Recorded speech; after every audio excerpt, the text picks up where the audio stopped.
we limit ourselves. And it's only us. There's nobody else that's doing it to you. You've chosen to adopt those beliefs. And once you push yourself outside of that comfort zone, what becomes possible is absolutely miraculous. What is this limiting belief in my case that I'm not a good person? What does it cost me in my past to think this way? What is it costing me in this present moment to think that I'm not a good person? And here's the kicker. If I don't evolve this, if I don't get deliberate, what is it going to cost me in the future to continue to think that I'm not a good person? And the law of attraction is one that works like this. You get back from the universe, from the world, what it is that you put out there in the world. And if you're putting out there into the world that I am not worthy of attracting something beautiful into my life, that the universe will respond back to you with exactly that message. If I'm lying to you about who I am, or I'm lying to you about whatever, there's no starting point. There's a false reality. You have to create the real reality. It would be better for you to act towards an end that makes everything that's good better. That's the best way to live, to make everything that's good better. And maybe to restrict the development of everything that's malevolent and evil within yourself and in the broader world, insofar as you're able to do that.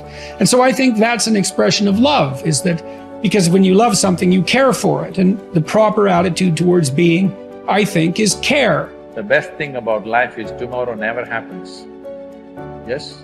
If you just know how to deal with what's now, you know how to deal with your entire life.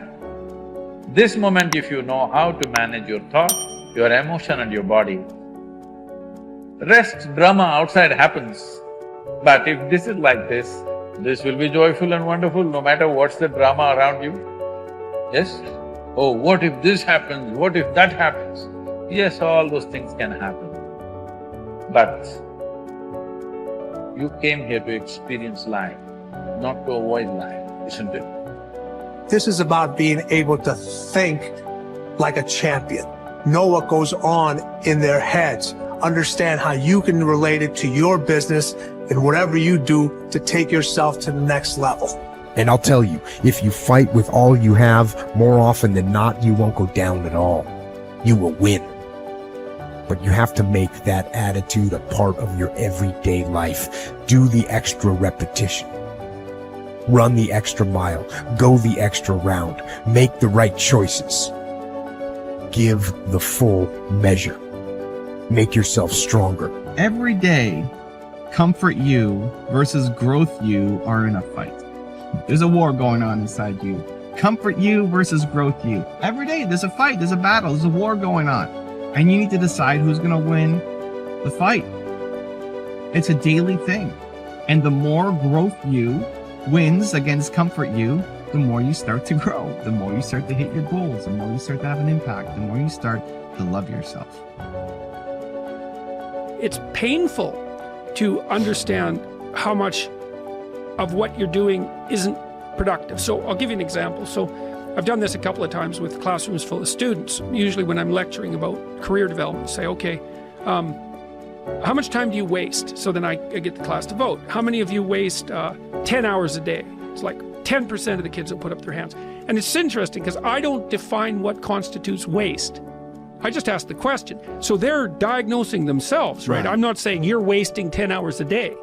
I'm just asking. It's like, given your own attitude, how much time are you wasting? 10 hours a day. It's like 10% of the people put up their hands. Well, when you get to like 6 hours a day, 80% of the people put up their hands.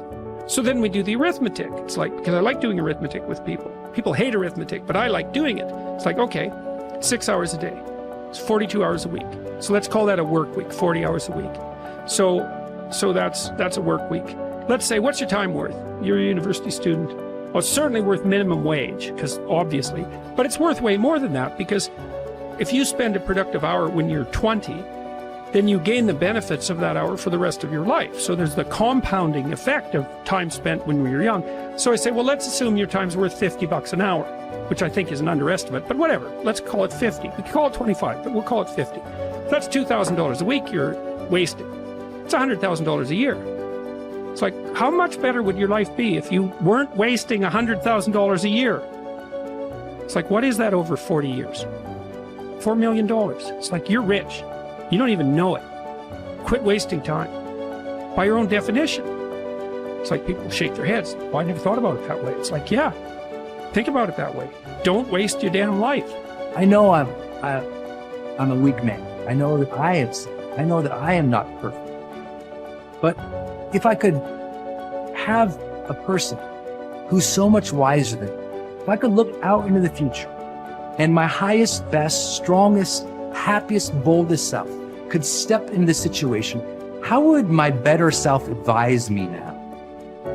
And you'll always find that your better self will say, calm down. It's not that big of a deal in the bigger picture. You're stronger than you know. Believe in your ability to figure this out. Take a breath. Take a couple breaths. Know that you could make the situation awful and make yourself feel bad, but that's your choice. Your highest self would tell you, you know what? Handle this well so you can respect yourself later. Your best self would say, handle yourself well now, just to prove that you can. Your best self would say, you know what? If you handle yourself now, you'll have fewer regrets later.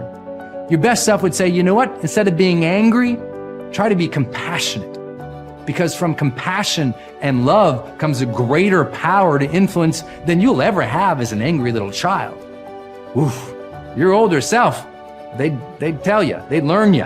They'd give you the messages that you needed to hear. What would you do as your highest self?